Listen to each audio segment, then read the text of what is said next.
અત્યારના પ્રવર્તમાન સમયમાં અવારનવાર સાયબર ફ્રોડ થઈ અને નાગરિકો સાથે એક યા બીજા પ્રકારે છેતરપિંડી થતી હોય એવા કિસ્સાઓ પોલીસની સામે આવતા હોય છે.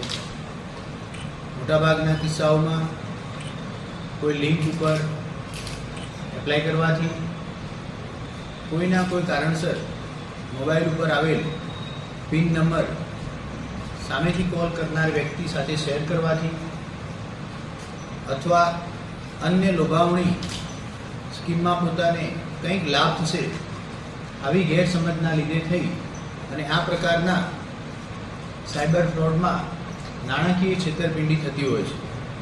સામાન્ય સંજોગોમાં આ પ્રકારના કેસમાં જે ભોગ બનનાર છે એના એકાઉન્ટમાંથી અન્ય રૂપિયાનું ટ્રાન્ઝેક્શન ફ્રોડ કરનાર વ્યક્તિના એકાઉન્ટમાં ન થાય એ માટે થઈ અને ભોગ બનનાર વ્યક્તિનું બેંક એકાઉન્ટ પણ સામાન્ય રીતે ફ્રીઝ કરવામાં આવતું હોય છે. આમ છેલ્લા ઘણા સમયમાં 28,000 જેટલા બેંક એકાઉન્ટ ભોગ બનનારના જે ફ્રીઝ થયેલા હતા એને અનફ્રીઝ કરવામાં આવેલા છે. ખાસ કરી આ ભગીરથ પગલું એટલા માટે લેવામાં આવ્યું છે કે જ્યારે પણ ભોગ બનનાર મધ્યમ વર્ગમાંથી હોય, નાના મોટા કોઈ ધંધા કરી અને પોતાનું રોજગાર ચલાવતો હોય, એની સાથે નાની રકમનો નાણાકીય ફ્રોડ થાય અને એનું બેંક એકાઉન્ટ ફ્રીઝ કરી દેતા એના ધંધા રોજગારના અન્ય નાણાકીય વ્યવહારો પણ ઠપ થઈ જતા હતા. તો છેલ્લા સમયમાં આ દિશામાં ગુજરાત પોલીસના દરેક જિલ્લા અને ડીજી ઓફિસ ખાતે કાર્યરત ઇકોનોમિક સાયબર સેલે 28,000 જેટલા ભોગ બનનારના એકાઉન્ટ અનફ્રીઝ કરી દીધેલા છે. બીજી વાત કે જે રિફંડ પોલિસી છે એ ગુજરાત પોલીસ દિવસે ને દિવસે એમાં ગંભીરતાપૂર્વક વિચાર કરી છેલ્લા 6 મહિનામાં 46 કરોડથી પણ વધુ એમાઉન્ટ અનફ્રીઝ કરી અને આ એકાઉન્ટ ખોલી દેવામાં આવેલા છે. ખાસ કરી આ પગલું ભોગ બનનારના ધંધા રોજગાર ઉપર અસર ન થાય અને ગુનાઓના ડિટેક્શન અને અનફ્રીઝ કરવાના એકાઉન્ટનું વચ્ચે સંતુલન જળવાય એ હેતુથી ખાસ કરી એને નિર્ણય લેવામાં આવેલો છે.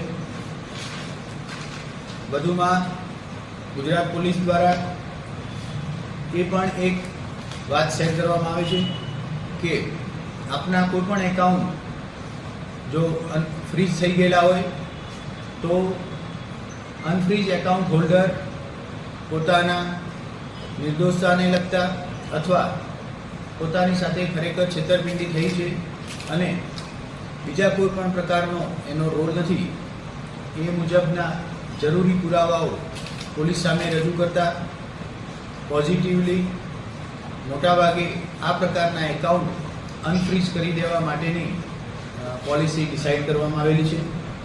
ખાસ કરી આ નિર્ણાયક કાર્યવાહી પીડિતોને વધુ અન્યાય ન થાય એ દિશામાં અને તરત જ એ લોકોના ગુનાઓ ડિટેક્ટ થાય, ધંધા રોજગારમાં મોટો કોઈ આર્થિક નુકસાન ન પડે એ માટે આ નિર્ણય લેવામાં આવેલો છે.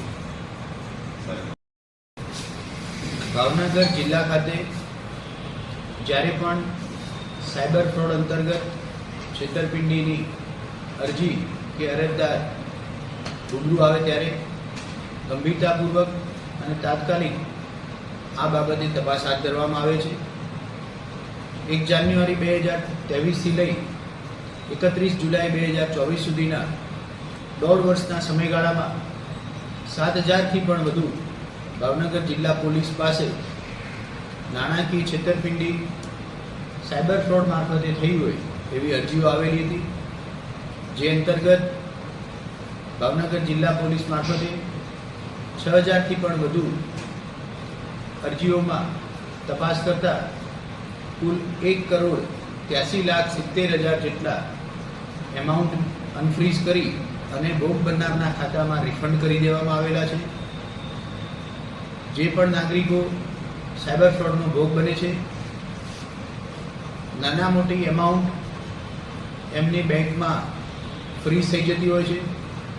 એમાં સમયસર એકાઉન્ટ અનફ્રીઝ કરી 1,83,70,000 એમાઉન્ટની જે તે ભોગ બનનારના ખાતામાં રિફંડ કરી દેવામાં આવેલા છે. ખાસ કરી સાયબર ફ્રોડના ગુનાઓ બનતા અટકે એમાં મહત્વનું પાસું જો હોય તો એની અવેરનેસ છે. ભાવનગર જિલ્લા પોલીસ દ્વારા છેલ્લા 1 વર્ષમાં 24 સંજોગોમાં જ્યારે પણ બેંક એકાઉન્ટ ફ્રીઝ કરવામાં આવે એના તપાસ પૂર્ણ થયેથી એના એકાઉન્ટ જે છે એ અનફ્રીઝ કરવામાં આવતા હોય છે. સામાન્ય સંજોગોમાં 2 મહિનાની આસપાસ જેટલો સમય એમાં નીકળી જતો હોય છે. આ એટલા માટે ધ્યાન રાખવામાં આવે છે કે કોઈ પણ જાતની જો ઉતાવળ થાય તો એના ભોગ બનનારના એકાઉન્ટમાંથી વધુ નાણાકીય છેતરપિંડી ન થાય એટલા માટે ચોકસાઈપૂર્વક ખાતરી કરી તપાસ પૂર્ણ થયેથી એના એકાઉન્ટ અનફ્રીઝ કરવામાં આવે છે. કરવામાં આવેલા છે. ખાસ કરી અવેરનેસ કાર્યક્રમ કોલેજ, સ્કૂલ, શૈક્ષણિક સંસ્થાઓ અને મોટી કંપનીઓ કે જ્યાં વધુ સંખ્યામાં કર્મચારીઓ કામ કરતા હોય એવી જગ્યાએ હાથ ધરવામાં આવેલા છે.